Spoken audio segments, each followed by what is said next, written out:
right, hockey fans, welcome back to another edition of the Wolves Hockey Show.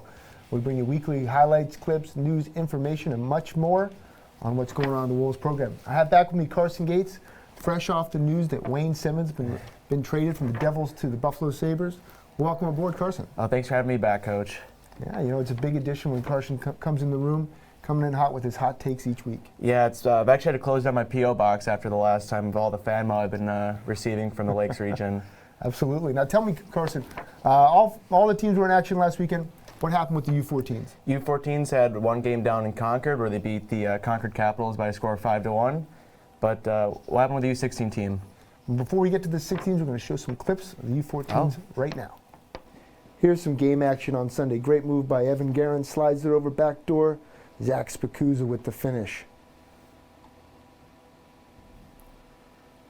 Later on in the game, this is a zone entry by the Wolves here. Play gets broken up by the Capitals defense.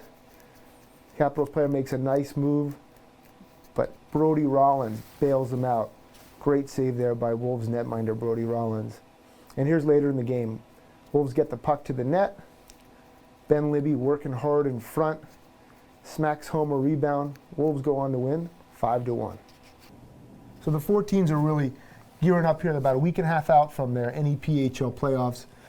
It's always good to see those goalie highlights. Yeah, Brody's been working really hard in those goalie sessions too.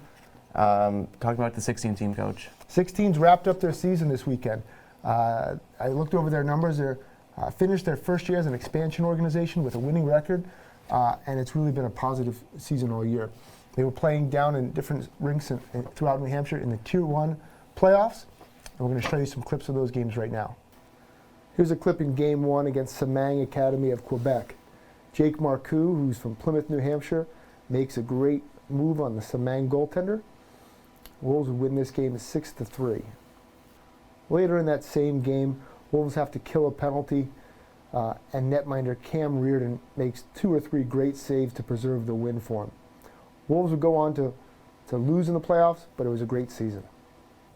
So as a first-year program, the 16s really turned a lot of heads this year. Yeah. They played against some of the top competition here in New England, the New Hampshire Avalanche, Samang Academy, the Vermont Flames. They played the Northeast Generals. They played teams really all over New England, and they stood the test and they played well. Yeah. They finished third in the final standings for the United Tier 1 Hockey League. They finished first in the other league they were in the regular season, in the New England Premier Hockey League. They lost in the finals, in overtime in the finals in that league. So it's a lot of positives for the 16s. There's a lot of young kids there, and they all worked really hard throughout the season, and a lot of good guys too, which is always nice to see. Absolutely. That team really, they played together now, even though this was the first year for the 16s, they played together on different 14 teams or Coach Guerin's Nor'easters tournaments. So it's a good, tight group. That's really good to see. Absolutely. Now, Carson, tell me about the EHLP team. How did they do last weekend? Well, we had 2 games this past weekend. Unfortunately, our 13-game win streak came to an end on Saturday with a hard-fought game against the New Hampshire Avalanche. Score was 5-3, but thankfully the next day, on Sunday, we played the Walpole Express and won by a score of 6-1. The team bounced back really well, which is really good to see. Absolutely. And we got a couple clips we're going to show you right now. First clip here from the EHLP. Evan Hahn gets the puck behind the net, looks far side, finds Nate Severance, makes a great move lowering his shoulder around the New Hampshire Avalanche defenseman. Severance finds the middle of Holtzschwarm, who one-times it to the bottom right corner, giving the Wolves their 3rd goal in a 5-3 loss to the New Hampshire Avalanche. The next clip comes from Sunday's game against the Walpole Express here on the power play. Herbert Zabats with the puck there loses it center ice, but picked up by Nate Corwin, who takes control of the puck, enters the zone, cuts up the middle, finds Ricard Jelenskis in the middle, who goes top corner, and that goal ended up being the game winner on Sunday for the Wolves. This last clip here comes on the penalty kill from Sunday. This is Jeffrey Brand's 2nd shorthanded goal of the game, which was really big for the Wolves here. Starts with the great stick positioning by Jonah Pickens, who gets the puck out of the zone with a 3-on-1, joined by Andreas Matenka.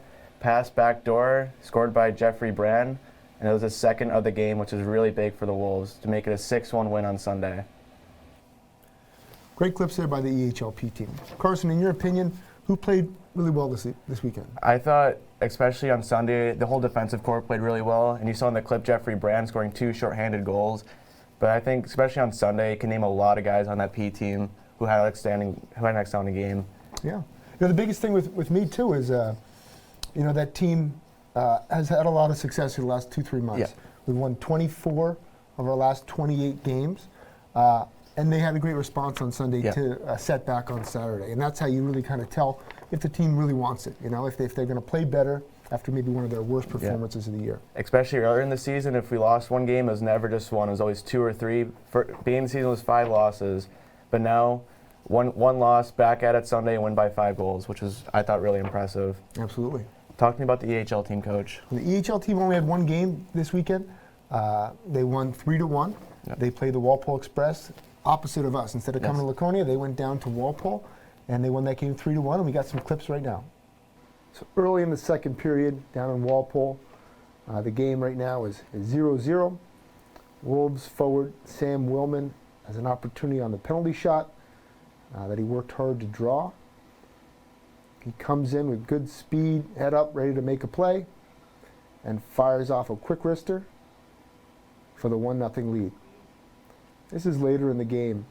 Wolves are nursing a 1-0 lead. You get a quick zone entry there. Ryan Waring makes enough hard play on the defender. DJ Schwenke wins the puck battle. Gets it out front. Jack Ennis fires from the point. Wolves go up 2-1. Wolves win the final score by a score of 3-1. So both teams continue to have success on the ice. Both the junior teams, you saw the 14s, the 16s, gearing up towards the playoffs. This is the final month, the final push. Carson, in your opinion, who's playing well in the EHL team, and who are guys to look for in the playoffs? I think the EHL team's playing really well right now. DJ Schwenke's always a fun person to watch on the EHL team, same with Tommy Condon. But Jack Ennis scoring his first junior goal the other night was very big for them, I thought. Yeah, it's great when you get that lift from somebody who's not expected to score, who's kind of has a different role on the team, and he contributes offensively. Yeah. It's a huge lift for the guys. You see that clip there, the bench going crazy once he scores is always good to see. Absolutely. Now, we did something fun this week. We usually try to break up our weeks, to kind of make it a little bit different and fresh for the guys. And we went out to the Arthur Tilton Rink in Guilford, and we did our annual outdoor game. Carson, tell me about the outdoor game. Well, we split up into 2 teams. Team DJ Schwenke wearing the old New England Wolves jerseys up from Waterville Valley, and Team Ryan Waring, who wore the infamous Laconia Leafs jerseys. And unfortunately, we had to do cross ice there. So Team Ryan Waring won. I say you could put an asterisk next to that championship win just because of that. I don't want to say you can compare it to the 2017 MLB championship, but you might have to. I don't know. I mean, that's really calling it out, Carson. I don't know. That cross ice, it works for some guys. Yeah. Didn't work for other guys, but the game was pretty fun by everybody, and we got some clips we're going to show you right now. This has become an outdoor tradition for us, right at the Arthur Tilton Rink in Guilford. Both teams splitting up, playing well. And there it is, Team Waring capturing the Wolves trophy for the outdoor game. Big celebration. There's our MVP of the day, Holt Schwarm, who had a great shift halfway through the game, netted a couple goals. A lot of fun. That's a fun outdoor game, Carson. Yes. Who's our guest this week? I think it's a name everyone here in the Lakes region knows and loves. We have Alexander Carpenter coming up next. All right, hockey fans, we got with us a familiar face, Wolves forward Alex Carpenter. Welcome aboard, Alex. Thanks for having me. Now, tell me about your background in hockey. How'd you get started? Yeah, so my dad played in the men's league and growing up, and he always watched hockey. And when I was born, that's the one sport he wanted me to get into. So kind of got me in, started young. I started skating at 2 and kind of took it from there. Awesome. Now, you had a pretty devastating injury this year. You had a great run last year with the team, came into the camp this year looking sharp, and then you had an injury. Tell me about that injury, and now you're back with the team, so tell me about the recovery. Yeah, first preseason game with the EHL, I broke my leg. Broke my fibula on my left leg, and I had to have surgery.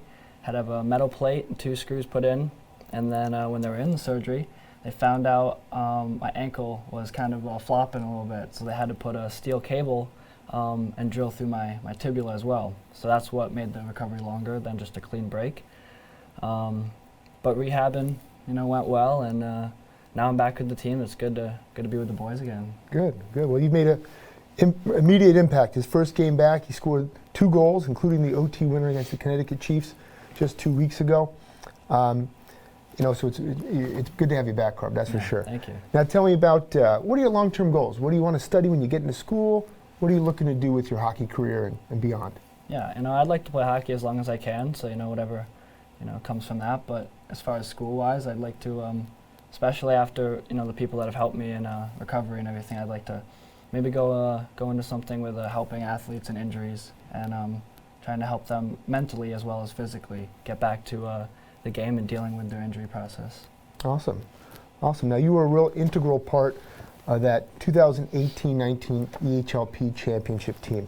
Everything from the playoff run, we beat the Chiefs, beat the Rangers, then getting into the Frozen Finals and beating the Little Flyers down in Providence. Tell me about your experiences with that playoff run and your experiences down in Providence. Yeah, it was awesome. The whole mood set and mindset changed going into playoffs. Regular season, everybody wants to win, but it's definitely not the same feeling as going into playoffs. And we were definitely the underdogs the whole way through. And when we got to Providence, I think we all knew that one game and this is what we got, and we're going to take it. Yeah. Now, for the folks at home who don't remember that playoff game, we got off to a great start, 1-0. Dave battled back in the second period to make it 2-1. And then we had to come out in the third period. Yeah. And you scored 2 goals in the third period, including the game winner. Tell me about that feeling a little bit, and tell me what was the mindset in that locker room going into the third period. Yeah. The third period, that kind of came from the team we had. Is we knew that being down, that we weren't going to give up. We just had to try to get lucky and get something going, and I got a lucky pass and landed right on my stick, and I just kind of took it from there. Nice. Well, Carp was the MVP of that game last year, and I know that he's hoping for some similar results this year. Now, what are the keys to success? Although you went home for a little bit to recover from that injury, you stayed involved with the team, and these are some of your closest friends. So tell me about what do you see out of the EHL team and the EHLP team? They both qualified for the playoffs, but what do they need to do to get the job done and win the championship again? Yeah, I think they have to realize that it's not just one player on the team that can do it all. I think going into playoffs, it's big to rely on everybody and realize that everybody there can do something and contribute to the team. And if everybody can believe in that and believe in one system, they can go all the way. That's great. Couldn't have said it better myself, Carp. Well, thanks for coming on the show, and we're looking forward to some great hockey from you in the last month of the season. Thank you for having me. Good job. So it was great having Alex back with the team, back with the program. Looks like he's skating well. He's feeling good. Carp, what has it been, the change in that locker room since Carp has come back? Everyone loves Carp. The guys that were on the team last year and the new guys, he fit right in right away, which is really nice to see. Not only is one of the better players on the ice, he's one of the best guys in the locker room too, and can't ask for much more out of someone. Absolutely. Well, 3 games he's played so far. Yeah. He's getting a point a game, so looking for really good things down the stretch here. It's really exciting to see. And now tell me about the 16s. What do they got going on? Even though their season's over, after this past weekend, a couple of the guys will be coming out skating with the P team this week in practice, which will be good to see. Get them on the ice, see what maybe they can make the team next year. Yeah. But Coach, talk to me, what's going on with the 14s? Well, the 14s have clinched the #1 seed in the NEPHL playoffs. This is a bye week for them, so they'll be doing just practices all week. Coach Garam has them on Tuesday night and Friday night, but they'll have the weekend off as they prepare for those playoffs in about 10 days. Carson, tell me what's going on with the EHLP team. So we have an interesting week this week. Tuesday, we have a game at Plymouth State at 8:30 p.m. against New Hampshire Avalanche again. Should be a really good game, really cool to play at a college rink. And then Sunday, we play the Avalanche again in our last regular season game. And these games are really big for not us, but the entire league in terms of playoff positioning. Yeah, the Boston Junior Rangers have clinched the #1 seed in the EHLP division, but seeds 2, 3, and 4 are all up for grabs. Yeah. And it makes a big difference. That second seed gets a first-round bye. Exactly. That'd be huge. What are some of the things we need to see out of the P team this week? I think it's just showing up, playing a full 60 minutes. You can't take shift off, can't take a period off. We got to show up and play our game, play physical, and just be us, trying to be anyone else. Absolutely. What's going on with the EHL team, Coach? EHL team closes out their season this week with 3 games. They play tomorrow just like the P team against the New Hampshire Avalanche at Plymouth State University. That's a 2 p.m. puck drop. Fun thing about that game is the kids get to experience not only a college rink, but they also have a college game sandwiched in between. So at 2 p.m. is the EHL game. At 6 p.m., Plymouth State plays Salem State in MASCAC hockey action, and then 8:30 the P team plays to wrap up a pretty jam-packed day. Yes. Now the EHL team also has 2 games later in the week. Friday they play the East Coast Wizards at 12 down in Bedford, Mass. And on Sunday they finish their season against New Hampshire Avalanche down in Hooksett at 1:30. So it's a pretty jam-packed week, jockeying for that playoff positioning. It's going to be an exciting week to be a Wolves fan, to say the least. Now what do you think? What are you kind of seeing out of the EHL team this week? Who's got to step up and who's got to play well for them, and what do they need to do? I think they need to have everyone play really well, depth scoring. They can't just rely on some of their top players to do it for them. And I think when they've had success this year, it's when everyone's contributed. And I think they can do that this week and beat some really good hockey teams. Absolutely. Now this is New Hampshire school recess, so the kids are off school this week. So we do have a number of things going on with the Wolves program. Our 10s and 12s practice on Tuesday. They have some open ice that they can get out there and play with some of the other kids in the organization. And then they have a team practice on Friday at 1:15. Like Carson mentioned, we also have Cam Reardon, Cam Young, a bunch of other guys. Zoltan Stefan are coming out who are members of the U16 team. We're going to be practicing with the P team this week to get a feel for that higher level, older level of hockey as they kind of climb the ladder within the organization. And then we're gearing up for the tryout season too. Yes. So the Wolves have their tryouts next week. The 14s, 16s, and split midget teams, their tryouts at Tilton School on Tuesday and Thursday night. Also, following that, in a couple weeks, we have our U10s and U12s. Carson, you've gone through the tryout process. What do you like to see at a tryout? If I'm looking for someone, I want to see max effort out of someone that really wants to give it their all and wants to succeed and give it all for your team, really. Absolutely. That's it in a nutshell. That's all you can ask for someone is their effort. Absolutely. Well, Carson, thanks for coming on the program. Once again, Carson does a great job, and appreciate you being here. Thanks for having me.